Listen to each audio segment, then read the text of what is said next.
tumingin. Yung basta lagi ka lang mapagpupunta kung ano yung anong meron ka ngayon? Masal sa'yo, di ba? Joyride ka.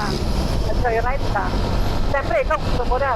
Ako ganito, maging comfortable yung buhay ko. Ako maging may mga pangarap ka eh. Yung pangarap mo, huwag mong bibitawan yan.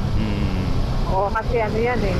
Yan yung naging reason mo eh, purpose mo, gano'n, sa buhay. Kasi hindi ka naman pwedeng laging, pero wag yun ang,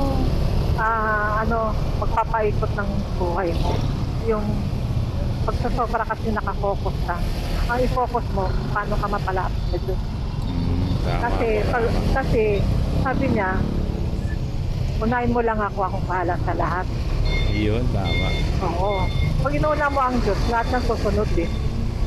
Ano? Kasi, Opo. Sige ma'am, tuloy niyo lang po.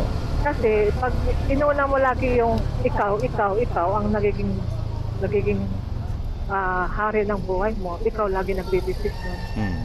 Tendency mo nagkakamali ka eh. Magkakamali ka ng desisyon. Tapos, pag may mga plano kang dinatupad,